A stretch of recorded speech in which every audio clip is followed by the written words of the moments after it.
I've taken all my two-wheeled vehicles over the Bealach na Ba. The Bealach na Ba has now become famous being part of the North Coast 500. The summit is about 76 miles from my home. I don't usually take the C15 for such a long trip this early in the year without some shorter trips to test it.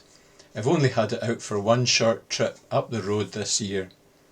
You branch onto the Bealach a little beyond Kishorn and climb from sea level to the top at 2,054 feet in less than 4 miles. You then drop down to Applecross in a similar manner. Here I do the journey from east to west. It has some very tight hairpin bends and gradients approaching 20%. It is the greatest ascent of any road climb in the United Kingdom and is the third highest road in Scotland.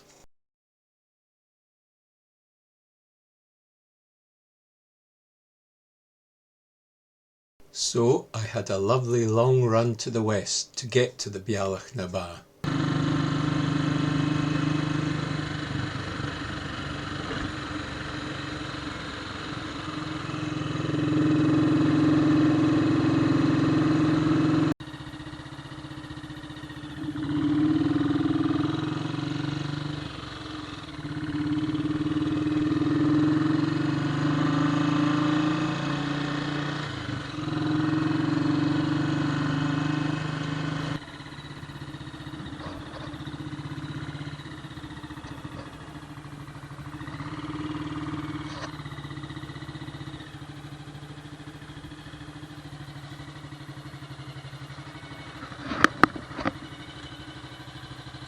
I stopped in Tesco in Dingwall for two reasons. I had to get fuel for the bike and fuel for myself.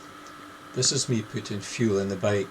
Some of you will criticise me for using supermarket fuel. I don't mind, always runs well on it. I just use E10 and I use a fuel additive.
Well, I'm out on the C15 on this beautiful Easter day.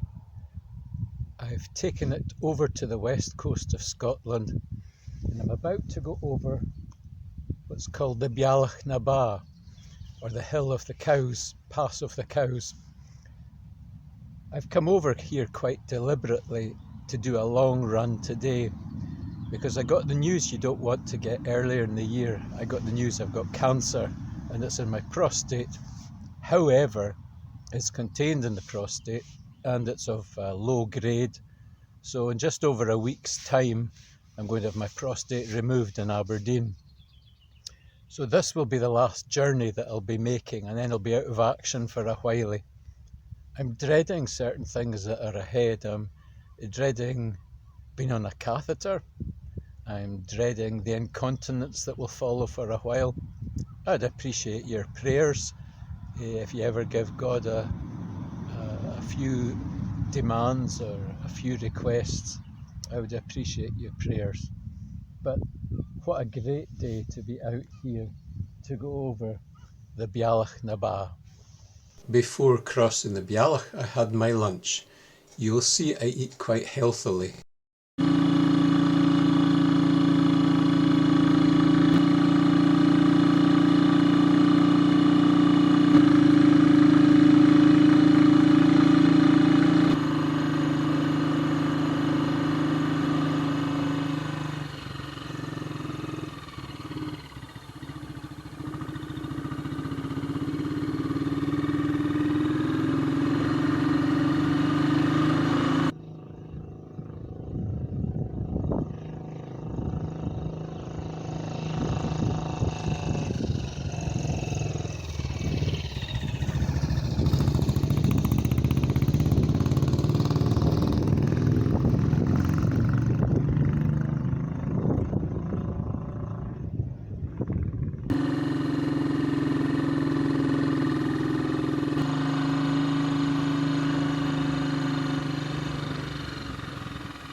Just ahead, we're looking out to the Isle of Skye.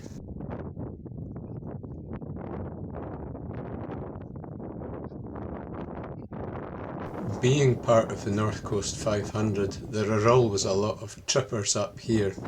The only time I've seen it really quiet was just after the COVID lockdown.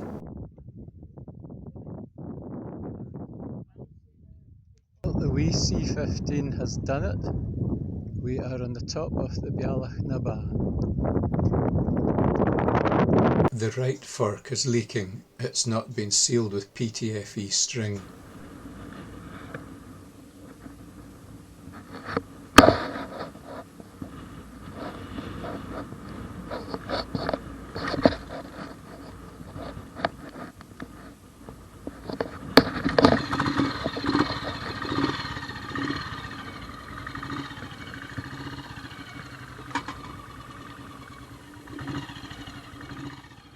Now it's time to drop down to Applecross.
From Applecross, it's a long way round the headland to get to Shieldaig.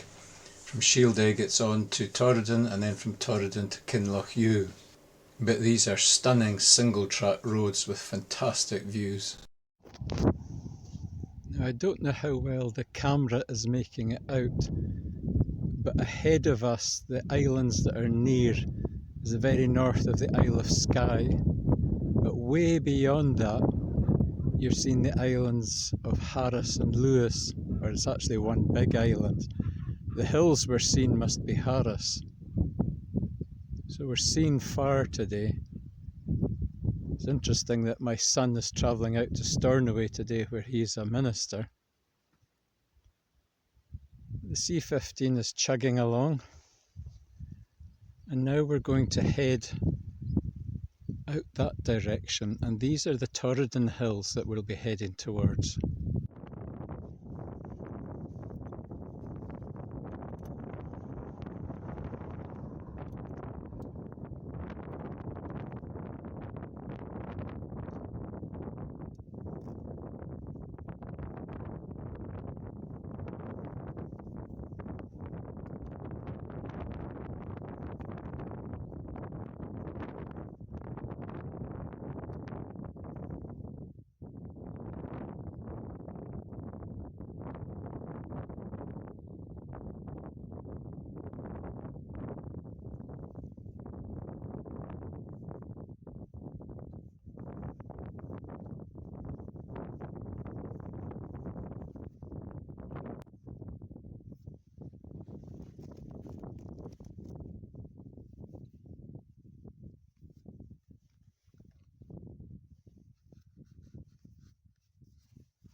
My gearbox loses a horrendous amount of oil, so on a longer trip I'm best to top up halfway along.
That mountain there, that huge mountain, is Liathach, and as we pan around we come to Beinn Alligin.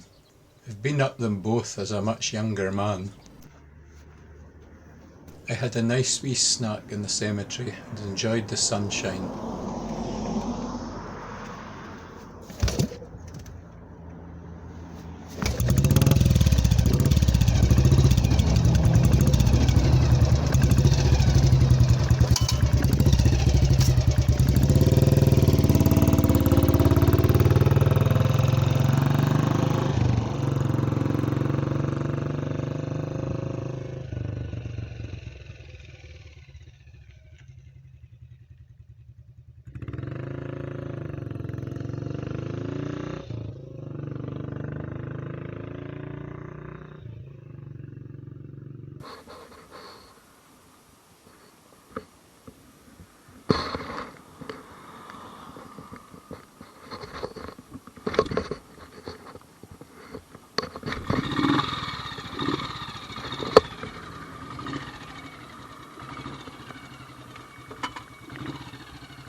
I picked up more petrol in Kinloch. I probably could have made it back to Dingwall, but I wasn't sure of my fuel consumption with the rebuilt monoblock carburetor replacing the old concentric.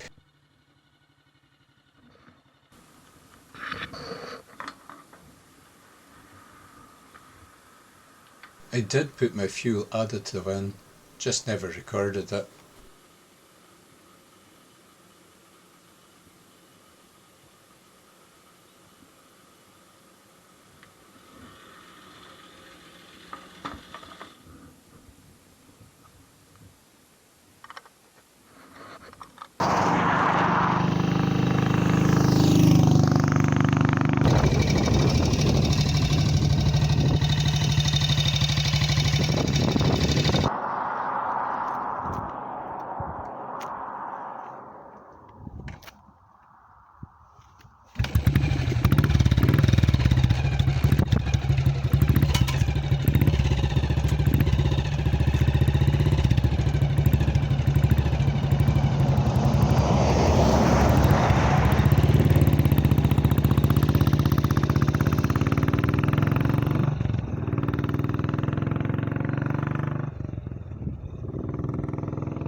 Another cemetery. I'm in Fodderty Cemetery. I've just passed through Strathpeffer and I bought myself chicken fried rice at the Chinese restaurant there. But I don't have a spoon or a fork, so I'm having to use the lid to eat it. It's not very civil. I'll show you how it works.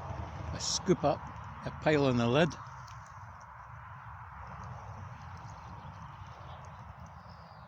Tastes the same, there's no civil way of eating. But behind me is the cat's back.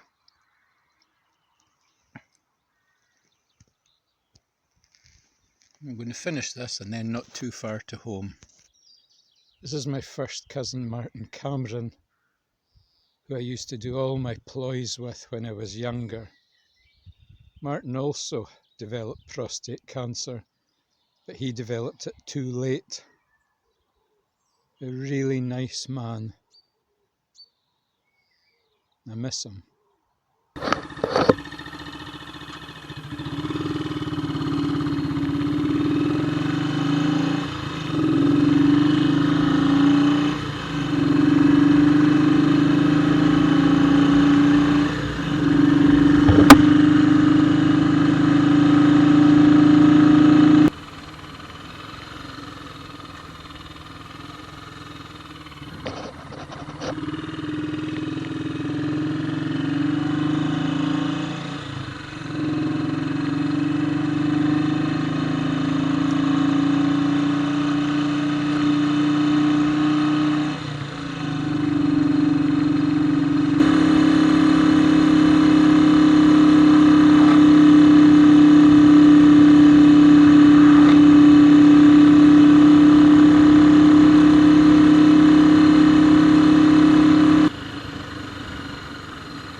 Well, I'm 5 weeks tomorrow out from surgery.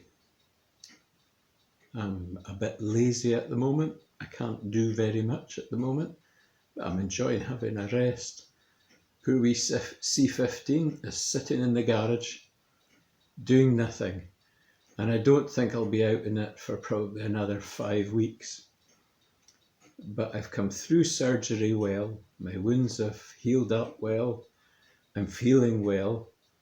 I've got the two main after effects of prostate removal surgery. You can look them up if you want to know what they are. They're not the best, but I'm doing well.